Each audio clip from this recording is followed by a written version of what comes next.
Newsfirst at 9. Headlines.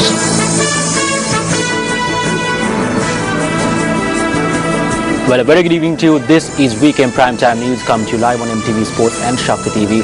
I'm Shahin Jurangpati, and these are your headlines.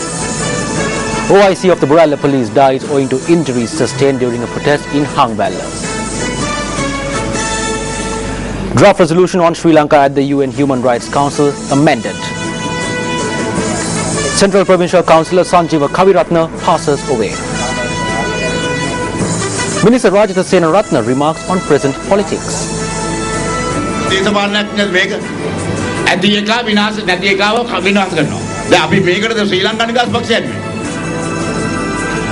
Hijacking, the number one focus of investigations into missing flight MH370. And finally, Sri Lanka cricketers continue with refusal to sign central player contracts.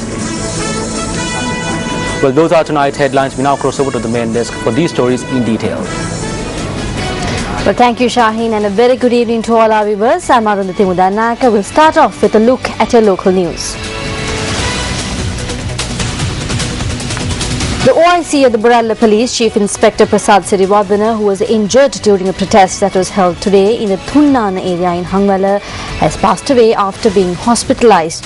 The medical superintendent of the Avisavella Base Hospital, Dr. D.A.H. Jayatilaka, said the cause of death was internal hemorrhaging. The OIC of the Borala Police was injured when he attempted to bring order to a protest organized by area residents against a factory located in the Thunnana area in Hangwala.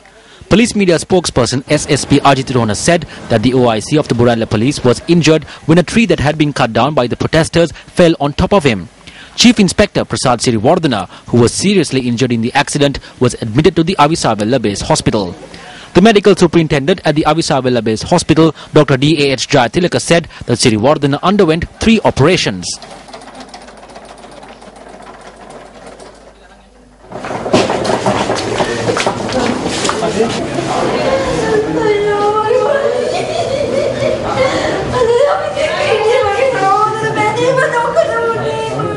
Although a Sri Lanka Air Force Bell 212 helicopter had been dispatched to airlift the Chief Inspector to Colombo, it was already too late.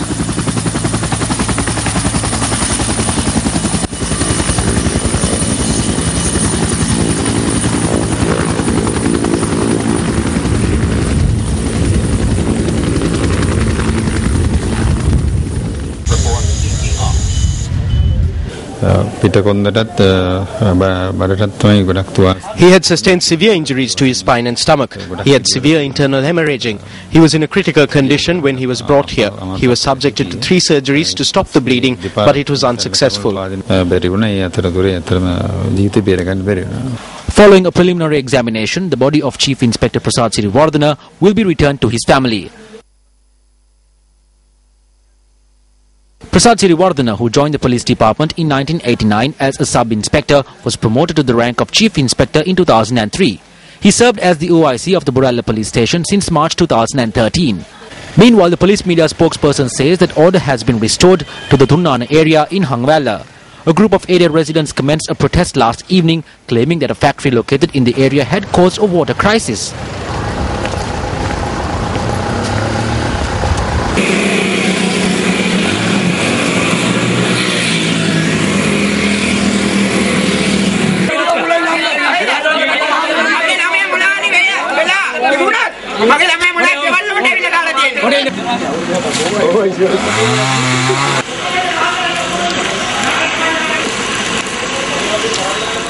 The police said that a court order had been issued prohibiting assembly in a manner that would disrupt the operations of the factory.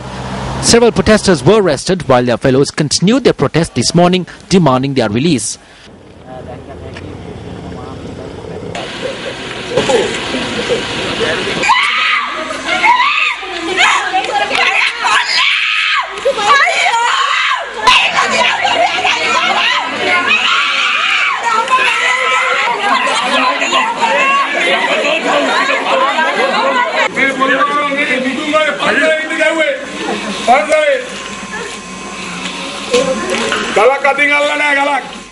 Riot police were dispatched to the area and the police employed tear gas and water cannons to disperse the protesters.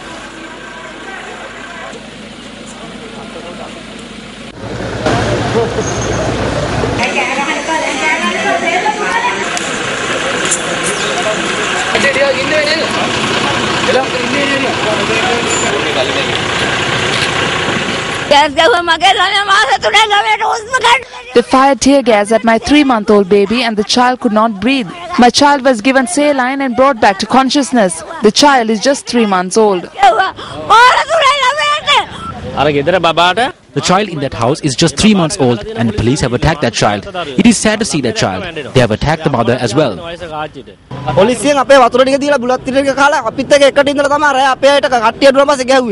The protesters had blocked the Colombo-Ratnapura high-level road at several locations, causing the road to be closed for more than 2 hours.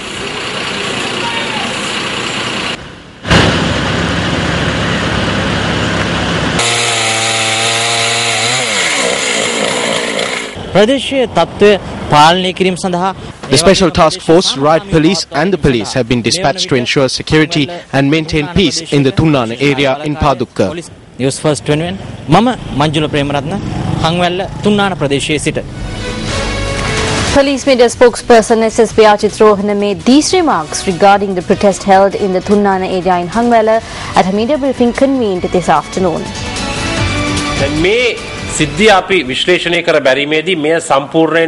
When analysed, it is evident to us that there was intent in this action. It has been revealed that a certain group has incited the villagers as well to carry out this violence with the intention of drawing the attention of the Human Rights Summit in Geneva. Inspector General of Police N.K. Langakon has deployed a group of officers from the Criminal Investigations Department to this area to conduct investigations.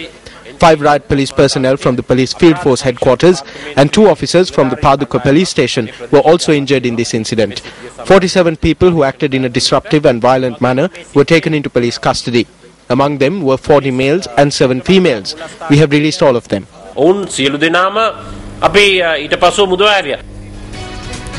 The Citizens Front says that they condemn the arrest of a widow and her daughter on false allegations in Dharmapuram area in Kilinochchi. Issuing a communique, the Secretary of the Citizens Front and a member of Parliament, J. Shranga, stated that threatening the Tamil community has to be stopped.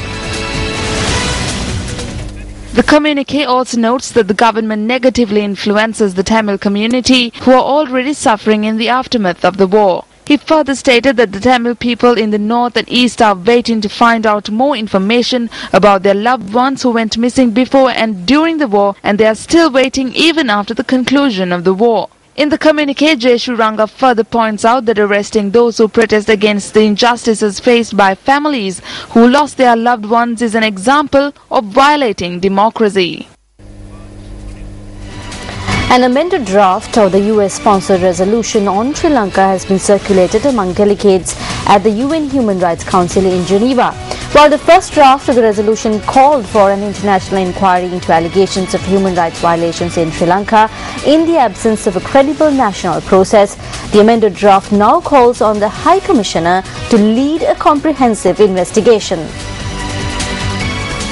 Taking note of the High Commissioner's recommendations and conclusions regarding ongoing human rights violations and on the need for an independent and credible international inquiry mechanism in the absence of a credible national process with tangible results, the amended draft resolution requests the Office of the High Commissioner to continue to monitor the human rights situation in Sri Lanka and assess progress towards accountability and reconciliation on relevant national processes. The amended draft also calls on the High Commissioner to lead a comprehensive investigation into alleged human rights violations and establish the facts and circumstances of such violations and of the crimes committed with a view to avoiding impunity and ensuring accountability with court input assistance from relevant experts and special procedures mandate holders as appropriate, unquote. A line of text has been added to the draft calling on the High Commissioner to present an oral update for the Council at its 27th session and a comprehensive report followed by a discussion on the implementation of the present resolution at its 28th session. The resolution urges the Sri Lankan government to investigate all alleged attacks by individuals and groups on journalists, human rights defenders, members of religious minority groups and other members of civil society, while the amended draft also calls for investigations into attacks on temples, mosques and churches and further urges the government to hold perpetrators to account and take steps to prevent such attacks in the future. The Civil Monitoring Commission made clarifications at a media briefing convened in Colombo today regarding a recent statement made by Deputy Solicitor General Nerine Pulle at the UN Human Rights Council in Geneva. The Deputy Solicitor General had said in Geneva that at every instance that a police complaint was lodged on attacks on places of worship, the law has been enforced.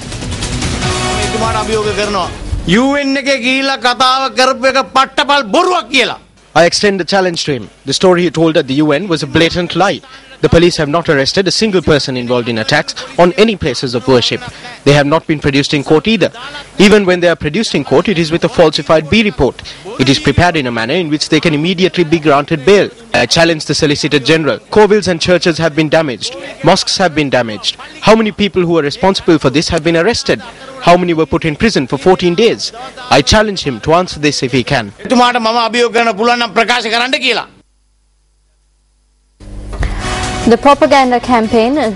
mobile propaganda campaign against the proposed resolution on Sri Lanka at the Human Rights Council in Geneva reached the Kalutara town this morning.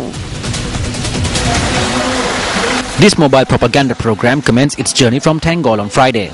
The campaign is named as the People's Voice Against the Geneva Conspiracy Against Sri Lanka's Sovereignty. The mobile propaganda campaign, which arrived at the Kalutara bus stand, distributed leaflets among the public.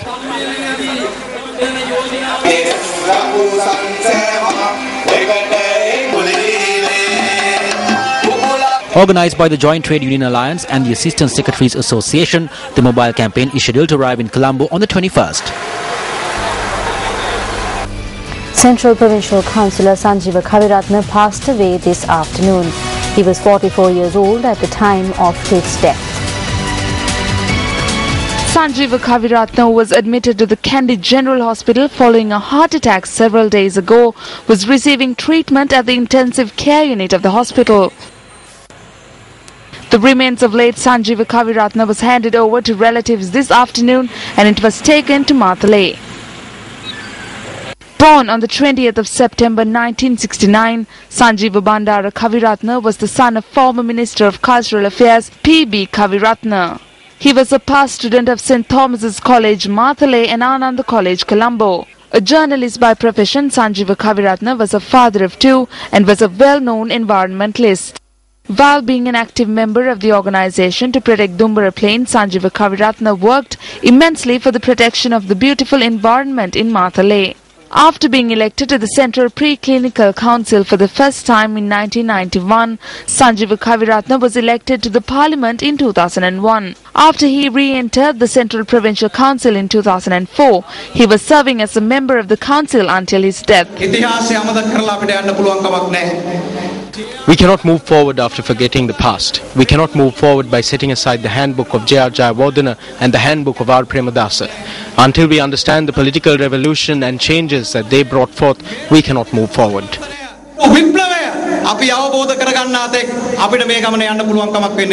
The remains of Sanjeeva Kaviratne are to be taken to his residence in Kaikavala area in Rathota, Matale, and relatives say the funeral will take place on Wednesday. Almost 9 days have passed since the mysterious disappearance of Malaysian Airlines flight MH370, and families, authorities and investigators are still left with more questions than answers. Will we ever find out what eerie fate befell the Boeing 777? Natasha Disanayake joins us now with the latest on the missing aeroplane. Natasha? Thank you, Arundhati. We now take a look at the ever-expanding search for the missing Malaysia Airlines plane.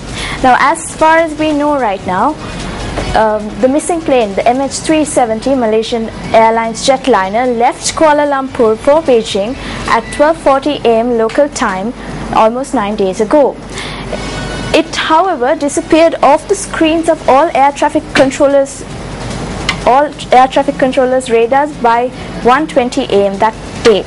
Now, according to satellite evidence, the MH370 or the Boeing 777 aircraft continued flying for roughly 7 hours after it lost contact with all the air traffic controllers' screens. Now, Malaysian Prime Minister Najib Razak, convening a media briefing yesterday, said that the plane could be anywhere from Kazakhstan down to the Indian Ocean. Now, what we see here is a flight path of the plane. MH370 left Kuala Lumpur on its way to Beijing, and then as it reached the east coast of Malaysia, the first airline communication system, the ACARS, or the Aircraft and Communications Addressing and Reporting System, was purposefully disabled. At that point, it however continued on its journey towards Beijing, and when it reached the juncture where the Vietnamese airspace and the Malaysian airspace intersected, almost a no man's land, that was where the second airplane system, communication system, was disabled. That was the transponder system. After which it flew back over Malaysia for a period of time, after which it disappeared completely off radar. Now investigators are focusing on trying to obtain the radar data from any of the countries that the Boeing may have passed over. There are roughly 11 countries: Thailand, Myanmar, Nepal, Bangladesh, Bhutan, China, and India and Pakistan, where it could be. Now, according to satellite data, there are two possible places that it could be. One is the northern corridor from Kazakhstan down to northern Thailand, or the southern corridor down from Indonesia to the Indian Ocean.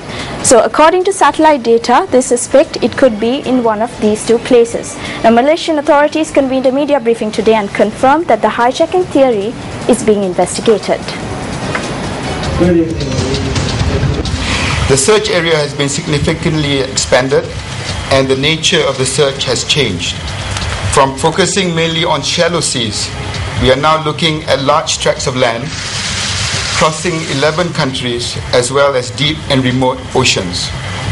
The number of countries involved in the search and rescue operation has increased from 14 to 25, which brings new challenges of coordination and diplomacy. We are asking countries that have satellite assets, including the US, China and France, amongst others, to provide further satellite data. The four areas of our focus on the investigations: number one, hijacking; number two is sabotage; number three, personal problem; and number four is psychological problem. That doesn't change, and that includes all the ground staff, everybody. Now, in the latest series of developments, the Malaysian police have searched the homes of the two pilots, and they have commenced investigations into the psychological state of mind of both pilots. Now, the state of pilot Zahari Ahmad Shah, the main pilot, and co-pilot Farik Abdul Hamid are under investigation by the Malaysian police.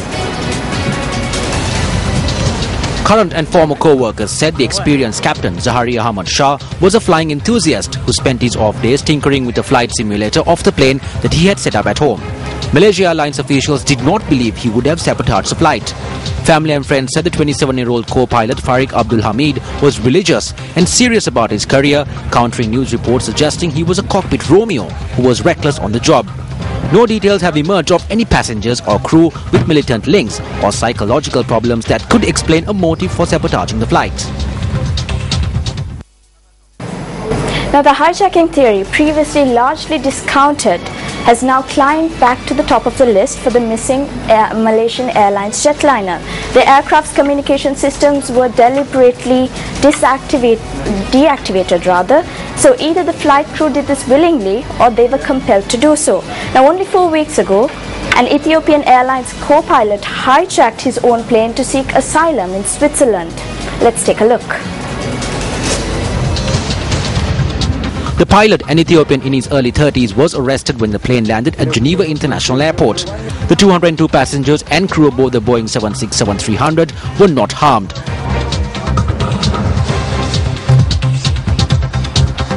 In 1996, 125 people died after a hijacked Ethiopian Airlines plane crashed in the Indian Ocean after running out of fuel. In that case, the hijackers were seeking asylum in Australia.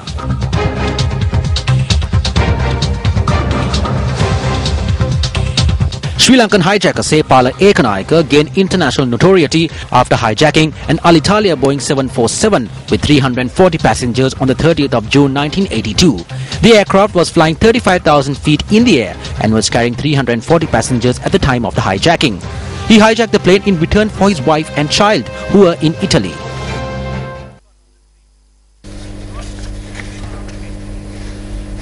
In a separate development, India today suspended its search for the plane around the remote Andaman and Nicobar Islands and also in the Bay of Bengal.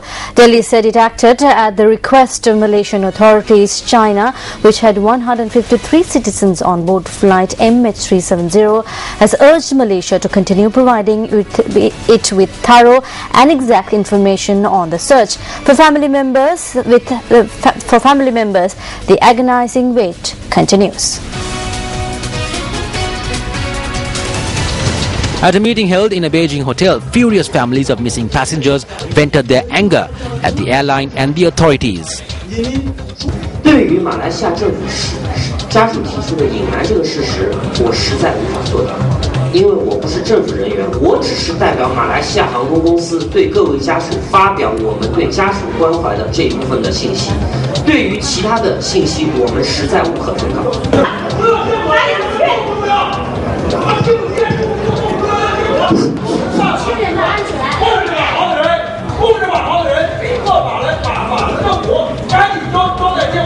确切的消息或者见到亲人的面孔，我们一块回家。如果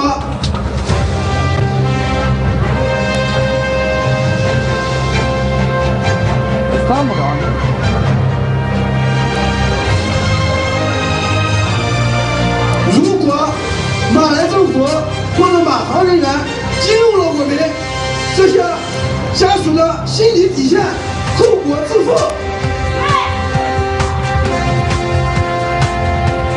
能不能麻烦您联系一下马来的驻北京大使馆的大使？对于马政府以前说的很多谎言，我作为我个人的家属，我现在想到马来驻北京大使馆，我想去质询他，我想提前和他预约一下，为什么要对我们撒谎？我想过去质询他。 我们并不是说给他来做酒店，我们就要我们家属，要我们亲人，别的我们什么都不要。如果老人说了怎么办？所以说我们都是现在很悲痛、很气愤也是没办法。 Welcome back to the news.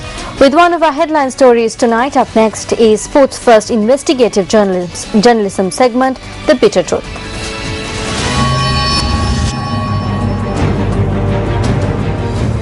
The Sri Lanka cricket team left the island this morning for the T20 World Cup that is being held in Bangladesh. Sri Lanka, who are in Group 1, will face off against South Africa in their first fixture of the tournament on the 22nd of this month. The Sri Lankan cricketers who left this morning will be participating in the T20 World Cup without having signed the central player contracts. In a letter addressed to the president of SLC, the cricketers requested that they be paid 20% of the guarantee and participation fee paid by the ICC to SLC as a precondition to signing the contracts.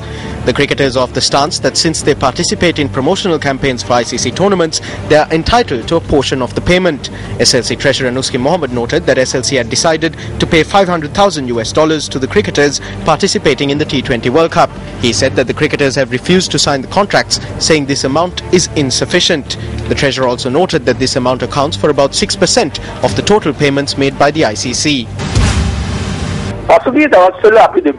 Something we saw in the recent past was how cricket authorities in Sri Lanka received many privileges and deceived many people to carry out India's wishes when the ICC restructuring proposals were put forward. A similar situation has arisen with regard to the payments made to the cricketers. However, the national team has not fallen for these short-term provisions. We can see that they have taken a stand to achieve long-term goals. While it is important to secure rights, it is also important to preserve these rights. When a similar situation arose last year, the Sri Lanka Cricketers Association noted that payments made to the team for ICC tournaments have been paid out since 2003. A communique issued by the association notes that this factor was included in the contract signed in 2009. The association's stance is that it is unjust to rescind a provision that has existed for several years. Minister of Sports Mahindananda Alutkamage says that SLC and the cricketers should resolve this crisis through dialogue. He said that SLC has taken a firm decision that payments made to cricketers would be 7% of total payments. While financial targets may be achieved through such payments, will it ensure expected victories? How will this affect the final result of the T20 World Cup? Open for debate. The 9th round of trials for Super Fighter, Sri Lanka's first reality sports TV program, were held for a second day in Kilinochchi today. Super Fighter. Super Fighter is a joint initiative of MAS Holdings, Newsfirst and the MTV and NBC Media Network. Over 650 aspiring boxers from the Jaffna, Mullaitivu and Kilinochchi districts turned up for the 9th round of trials, which commenced in Kilinochchi yesterday. Following basic training for the contenders yesterday, the trials commenced in earnest under 4 weight classes today. The trials, held in a ring constructed to international standards, proved to be a novel experience for the boxers. Notably, a number of contenders who had never boxed in their lives also participated in the trials following basic training. How many boxers from the Jaffna, Mullaitivu and Kilinochchi districts will qualify to join the final 100 contenders for the coveted title of Super Fighter? Tune into Super Fighter on Sirasa TV to find out.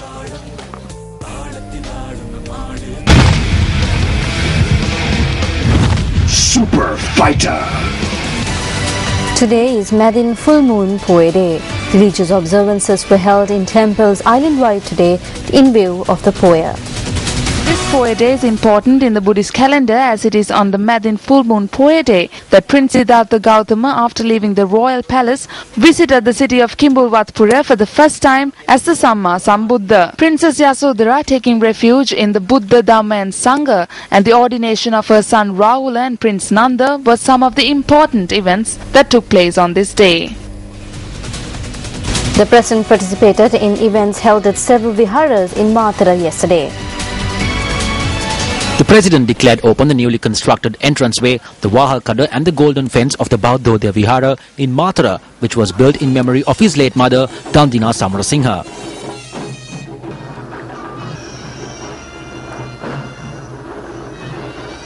President also visited the chief incumbent of the Bauddhodaya Vihara in Mathura and Presidential Coordinator for Religious Affairs, Venerable Gatamane Gunananda Thera. The President also declared open the entranceway and the Wahal Kada of the Kitulevala Rajama Vihara in Mathura.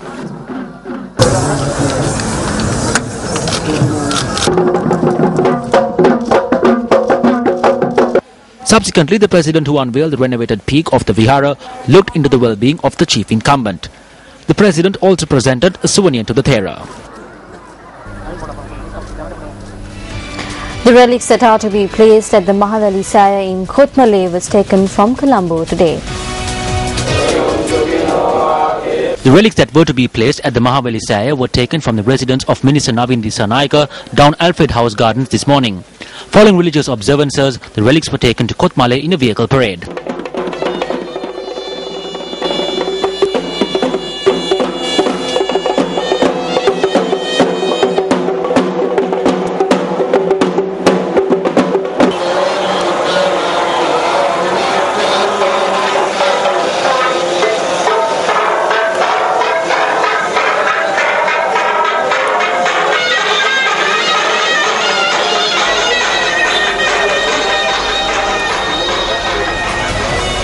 An event to mark the placing of sacred relics inside the Srimad Anagarika Dharmapala Mahasaya, which is being constructed at the premises of the Jetavana Rama Vihara in Navalapitiya, was held today. The event was held under the auspices of the President of the Sri Lanka Mahabodhi Society, Venerable Banagala Upatissa Thera.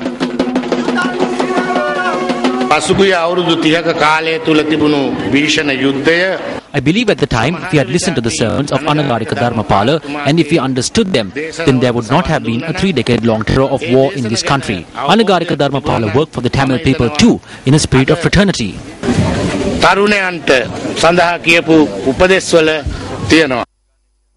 Taking a look at more local news, the Western Provincial Council candidate of the Democratic Party, Susil Kindalpitiya, says that the only party fighting for the democratic rights of the public is a Democratic Party. And he expressed these views addressing a rally held in Angoda last evening.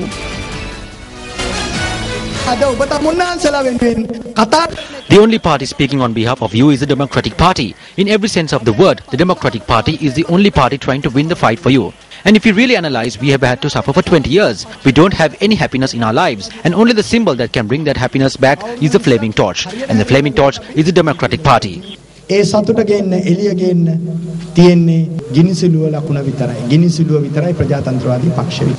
Meanwhile, Susil Kindelpitia donated Bodhi Puja books at the Kotikawata Sri Nagaruka Rama Purana Viharaya. We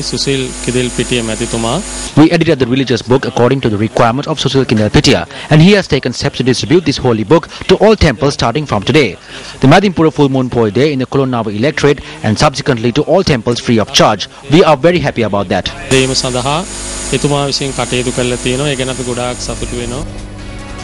At a function in the Gonapala area in Hurana, Minister Rajitha Senaratne expressed views about the current political atmosphere.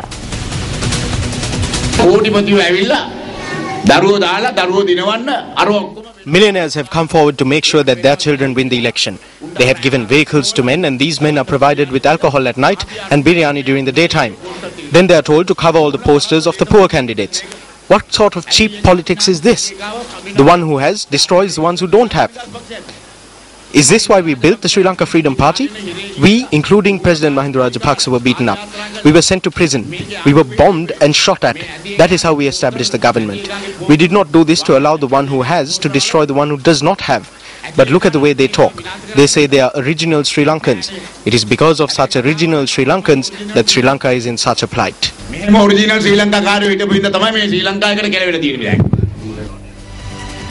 Speaking at a meeting held in Ratmalani yesterday, Colombo District candidate S.M. Marikar expressed these views.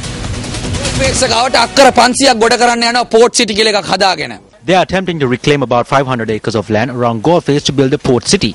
What happens when the land is reclaimed without a feasibility report from the Environmental Authority? You may remember what happened on the 26th of December 2004 when a natural tsunami crashed into this area. Homes were destroyed, boats were destroyed, jobs were lost, children were orphaned, the tourism industry was destroyed, and you were left to despair. By reclaiming 500 acres, the government is going to cause an artificial tsunami in Ratmalana, Moratuwa, Mount Lavinia, Wattala, Jayala and Negombo.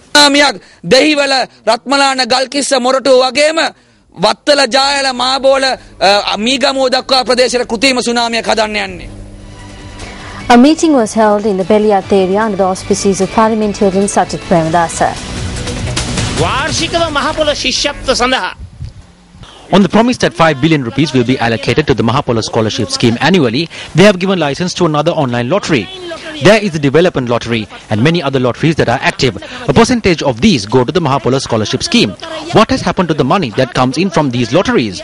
They have given permission to a lottery gamble, but they have not allocated money for the Mahapola Scholarship Scheme. Lottery සූදුවකට අවසරය දෙනවා. නමුත් මහපොළ ශිෂ්‍යත්වයට මුදල් වෙන් කරලා නැහැ. UPFA Gampaha district candidate attorney at law Susara Dinala attended a public rally held in Kalaniya yesterday. The rally was held under the auspices of Minister Basil Rajapaksa.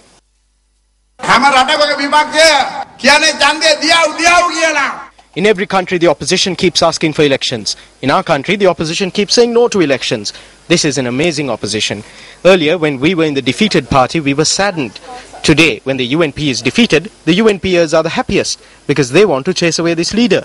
But he knows more strategies than we do. මේ මැතිවරණයේදී තමුන්නාන්සේලාට අනාගතය ගැනත් හිතන්න වෙනවා හෙට දවස ගැනත් හිතන්න වෙනවා. During this election, you will have to think about your tomorrow. You will have to think about the future of our children and the youth. You must elect persons who are strong, intelligent, learned and ethical, who have good programs and have understood the path of the future. ශක්තිමත් ඒ වගේම බුද්ධිමත් උගත් සදාචාර සම්පන්න මිනිස්සු තමුන්නාන්සේලා දේශපාලනයට පත් කරගත යුතු වෙනවා. A group of residents in the Thotalanga area engaged in a demonstration this morning. The demonstration was staged in protest of the removal of bus stop canopies in the Colombo Municipal Council area constructed by parliamentarian Ravi Kannanayaka. The demonstrators demanded that the canopies which were destroyed be renovated for the public.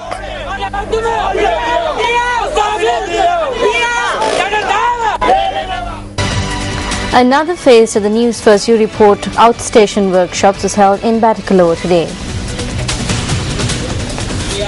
The 9th U-Report Outstation workshop was held in Batticaloa today. Over 100 aspiring citizen journalists participated in the workshop. The Newsfirst resource personnel conducted theoretical and practical programs to impact their knowledge on news reporting to the participants.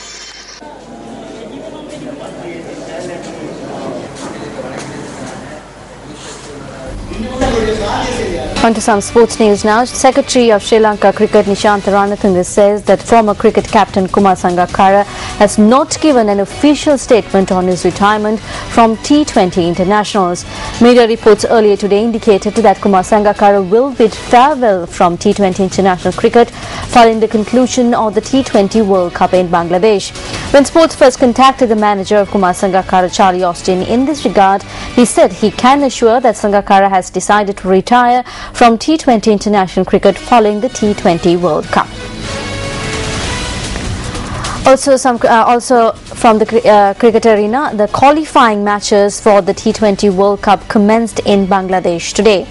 Bangladesh defeated Afghanistan by 9 wickets in the first qualifier. Winning the toss at Mirpur today, Bangladesh invited Afghanistan to take first slice of the wicket. A stiff bit of bowling from Bangladeshis at Afghanistan reeling, and they were eventually bowled out for 72 runs in 17.1 overs. Bangladesh's skipper Mushfiqur Rahim faced a minor incident when the last Afghan's cap was picked up and the ball hit him in the eye. However, soon after the match, Rahim noted that the injury was not serious. Shakib Al Hasan was the pick of the bowlers and ended with figures of 3 for 8. Abdul Razak ended the figures with 2 for 20. The Afghan total today is incidentally the lowest total scored in the history of the T20 World Cup. Bangladesh barely broke a sweat and reached the target within 12 hours, losing a solitary wicket. Anamul Haq was unbeaten on 38. Tamim Iqbal chipped in with 21. The toss, they had a plan. Well, that's a wrap from the Newsfirst team for tonight. Thank you very much for joining us. I'm Arundhati Mudannaika. Good night. Hotline 0114-896-896. www.newsfirst.lk. Feedback at newsfirst.lk.